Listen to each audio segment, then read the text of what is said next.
cause of death is very clear, as I've just mentioned. Head injury. We also have neck compression. Kenya is reeling from a shocking case that's ignited fury across the nation.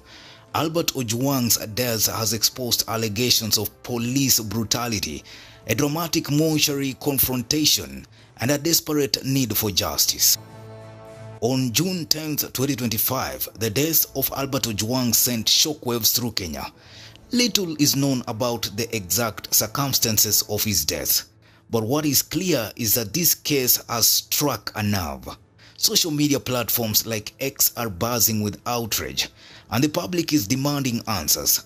Who was Albert Ojwang, and why has his death become a rallying cry for justice? At the heart of this case is Dr. Bernard Media, one of Kenya's 3 forensic pathologists, a licensed practitioner since 1999 and trained at the University of Dundee in Scotland.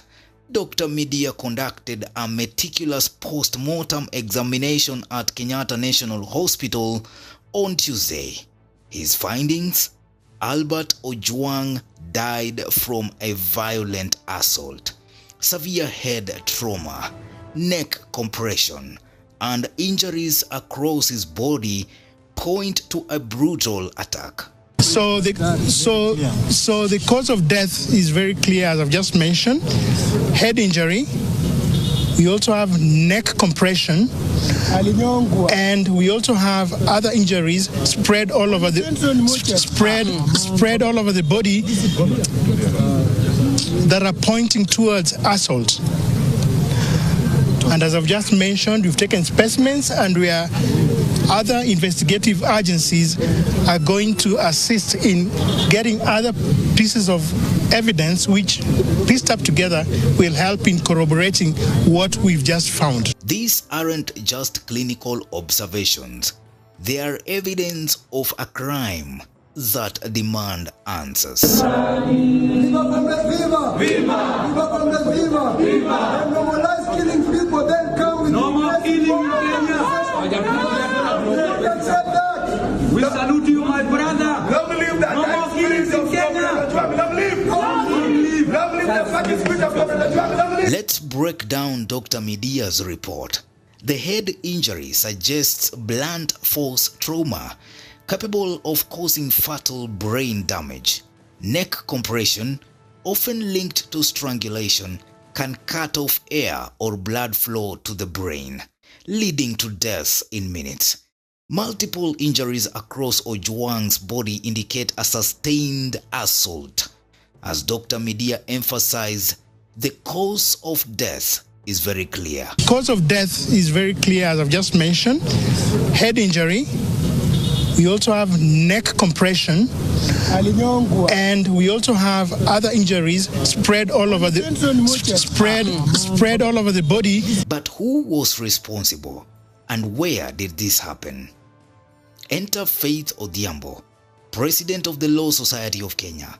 In a fiery statement, she accused the police of torturing and brutally murdering Ojwang while in custody. Previously, when viewing had been done, there were defense wounds on his hands, the way his face was swollen on both sides, even the black eyes that were on his face showed signs that this was not someone who hit his head and ended up killing himself.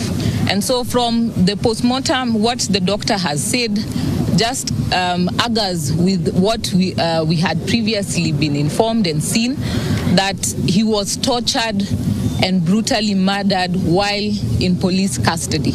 We want every single officer held accountable, she declared. We want to know, as much as the IG of police has since released the people who have been indicted, we want to know who are the ones who picked him up from Homa Bay, because we do not know if he was tortured on the way before he got to the police station, because no one was able to see him until the father was informed about his untimely death.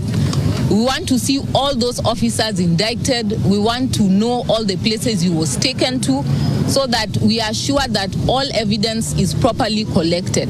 We want to ensure every single party and who is the one who gave orders for him to be picked up. Let every person who is in the trail to be held culpable for this heinous murder. This is a crime. What he was being purportedly being picked up for is a crime not known in law.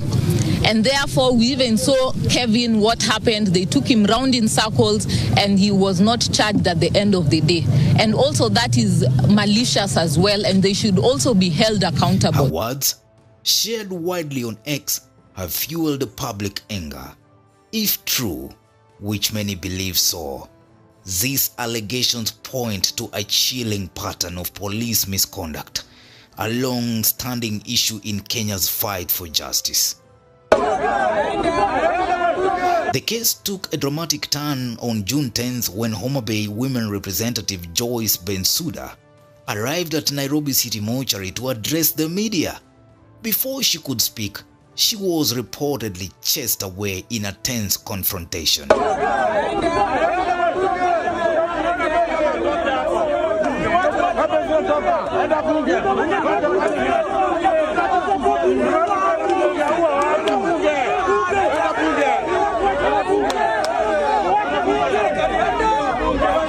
Eyewitnesses described the scene as chaotic, raising questions about why her presence was met with hostility. Was this an attempt to silence discussion of Ojwang's death or to take over the narrative?